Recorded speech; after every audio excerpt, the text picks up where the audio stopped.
कनान की उस धरती पर जहां कभी याकूब के पिता ने अपना आशियाना बसाया था, अब याकूब स्वयं उस जगह पर रहने लगा था। धूप की सोने सी किरणें पहाड़ियों पर उतरती, हवा में चारागाहों की सुगंध घुली रहती, और इन्हीं शांत क्षणों में याकूब के परिवार की कहानी धीरे धीरे आकार ले रही थी। इसी घर में यूसुफ नाम का एक 17 वर्ष का किशोर था, जिसके मन में सपनों का एक विशाल समुंदर उमड़ रहा था। उसका दिन भेड़ों और बकरियों के बीच बीतता और वो अपने भाइयों के साथ ही चारागाहों में घूमता था। यूं तो यूसुफ का हृदय अत्यंत निर्मल होने की वजह से वो अपने पिता से किसी भी गलत बात को नहीं छिपाता था। याकूब वृद्ध हो चुका था और शायद उम्र की ये संध्या ही थी जिसने उसके प्रेम को यूसुफ के प्रति बढ़ा दिया था, और जिसकी वजह से ही उसने अपने सबसे प्यारे पुत्र यूसुफ को एक विशेष, लंबा, अद्भुत और अत्यंत सुंदर अंगरखा दिया, मानो वो प्रेम और गर्व की एक मूर्त कथा हो। पर प्रेम जितना उज्जवल होता है, ईर्ष्या उतनी ही गहरी छाया बनाती है। यूसुफ के भाइयों की आंखों में वो छाया अब स्पष्ट दिखने लगी थी। वे उससे ठीक से बात तक न करते, उनका मौन ही उनकी जलन की भाषा बन गया था। इसी बीच एक रात यूसुफ ने एक विलक्षण सपना देखा। स्वप्न की चमक उसके चेहरे पर उतर आई और उसने उत्साह से ये अपने भाइयों को सुनाया, परंतु इस सुनहरे स्वप्न ने भाइयों के मन की कड़वाहट को और अधिक तीखा कर दिया। हम खेत में गट्ठे बांध रहे थे, उसने कहा, और मेरा गट्ठा खड़ा हो गया। तुम्हारे गट्ठे उसे घेर कर झुक गए, मानो प्रणाम कर रहे हों। भाइयों के चेहरे पर व्यंग्य और क्रोध एक साथ उभरा। क्या तुम सच में सोचते हो कि तुम हम पर राज करोगे? फिर भी सपने यूसुफ का साथ नहीं छोड़ते थे। कुछ ही समय में उसने दूसरा सपना देखा, और ये तो और भी अद्भुत था। इस बार मैंने सूर्य, चंद्रमा और 11 नक्षत्रों को मुझे प्रणाम करते हुए देखा, वो बोला। जब उसने ये पिता को बताया तो याकूब ने उसे टोका, क्या सच में ऐसा होगा? क्या हम सब तुम्हारे आगे झुकेंगे? लेकिन याकूब का मन इस स्वप्न के भीतर छिपे रहस्य को टटोलने लगा। भाइयों की ईर्ष्या अब गहराती चली गई, मानो मन में एक तूफान उठ रहा हो।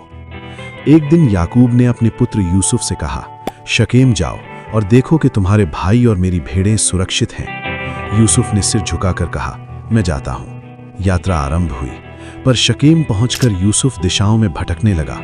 एक अनजान व्यक्ति ने उसे खेतों में घूमते पाया और पूछा, क्या ढूंढ रहे हो? यूसुफ ने सरलता से कहा, मैं अपने भाई खोज रहा हूं। उस व्यक्ति ने बताया कि वे दोतान जा चुके हैं, और यूसुफ अपने लक्ष्य से न डिगते हुए दोतान की ओर बढ़ गया। लेकिन दोतान की भूमि पर यूसुफ के लिए स्वागत नहीं, बल्कि षड्यंत्र इंतजार कर रहा था। दूर से ही भाई उसे आते देख रहे थे, और उनके मन में ईर्ष्या अब एक गहरी घातक योजना में बदल चुकी थी। देखो, वही सपने देखने वाला आ रहा है, वे फुसफुसाए। आओ इसे मार डालें और इसके सपनों का अंत कर दें। लेकिन हर अंधकार में कहीं न कहीं एक दीप जल उठता है। रूबेन वो दीप खा। उसने कहा, इसे मत मारो, बस इसे एक सूखे कुएं में डाल दो। वो भीतर ही भीतर इसे बाद में बचाकर पिता के पास लौटाना चाहता था। जब यूसुफ पास आया तो भाइयों ने उसके सुंदर अंगरखे को बेरहमी से खींचकर उतार लिया और उसे एक गहरे सूखे कुएं में फेंक दिया। कुएं की ठंडी अंधेरी दीवारों के बीच उसका अकेला अस्तित्व गूंज रहा था। ऊपर भाई भोजन कर रहे थे और नीचे यूसुफ अपनी नियति से जूझ रहा था। तभी गिलाद से मिस्र जाने वाला व्यापारी काफिला दिखाई दिया। ऊंटों की घंटियां, मसालों की सुगंध और यात्रियों की थकान हवा में घुली थी। यहूदा बोला, इसे मारकर क्या मिलेगा? इसे बेच देते हैं, कम से कम कुछ लाभ तो होगा। भाइयों ने सहमति में सिर हिलाया। काफिला पास आया और यूसुफ को 20 चांदी के सिक्कों में बेच दिया गया। उसका जीवन अब मिस्र की ओर मोड़ लिया गया, एक अज्ञात, कठिन पर अवसरों से भरी यात्रा की ओर। इसी बीच रूबेन लौट आया। कुआं खाली देखकर उसका दिल चीर गया। उसने अपने वस्त्र फाड़ते हुए कहा, अब मैं क्या करूं? वो कहां गया? भाइयों ने एक बकरी का रक्त यूसुफ के अंगरखे पर लगाया और उसे पिता के पास ले गए। याकूब ने जैसे ही वस्त्र को देखा, उसका दिल टूट गया। हाँ, ये उसी का है। मेरा पुत्र किसी जंगली जानवर का शिकार हो गया। शोक की रातें उसके जीवन पर छा गईं। याकूब रोता रहा। उसका हृदय ऐसा घायल हुआ कि किसी की सांत्वना भी उसे नहीं छू सकी। वो बार बार कहता, मैं जीवन के अंत तक अपने यूसुफ के शोक में डूबा रहूंगा। उधर यूसुफ सपनों से भरा और संकटों से घिरा मिस्र पहुंच चुका था। मिद्यानी व्यापारियों ने उसे फिरौन के अंगरक्षकों के सेनापति पोतीपर को बेच दिया और इस प्रकार एक नया अध्याय शुरू हुआ। एक ऐसा अध्याय जो सिद्ध करेगा कि सपनों को कैद नहीं किया जा सकता, चाहे संसार कितना ही कठोर क्यों ना हो।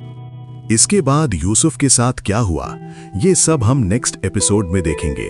तब तक आप हमारे साथ बने रहें और देखते रहें द ग्रेस अराइवल। और आप हमें कमेंट करके जरूर बताएं कि ये कहानी आपको कैसी लगी। धन्यवाद।